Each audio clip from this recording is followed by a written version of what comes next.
జై శ్రీరామ్. వర్షం కురుస్తుంది బాగా పొద్దునుంచి. నాకు వర్షంలో బైక్ రైడ్ అంటే చాలా ఇష్టం. ఎప్పుడు వర్షం వచ్చినా కానీ బైక్ వేసుకుని బయటకు వెళ్ళడం చాలా ఇష్టం నాకు. ఈ వర్షంలోనే మన రాజుగారి పార్కు, మా వెంకటేశ్వర స్వామి గుడి, అదేనండి గోకుల తిరుమల పారిజాతగిరి.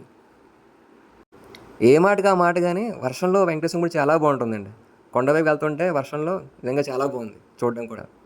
కొండ అంతా పారిజాతగిరి చెట్లు ఉండడం వల్ల ఇంకా చాలా అందంగా ఉంది ఈ వర్షంలో.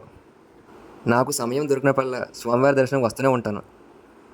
ముఖ్యంగా ధనుర్మాసంలో, వైశాఖ మాసంలో చాలా బాగుంటుంది మా పారిజాతగిరి. మన జంగారెడ్డిగూడెంలో గోకుల తిరుమల పారిజాతగిరి, మధ్య ఆంజనేయ స్వామి టెంపుల్ రెండు చూడదగ్గ ప్రదేశాలు.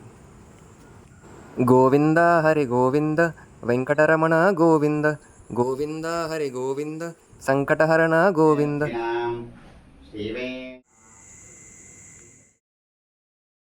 రోజు ఎలా గడిచినా కానీ పొద్దున కానీ సాయంత్రం కానీ ఏదో ఒక టైంలో ఎక్సర్సైజ్ చేయాల్సిందే కన్ఫర్మ్గా. మనం ఫిజికల్గా మెంటల్గా స్ట్రాంగ్గా ఉంటే ఏదైనా సాధించగలుగుతాం.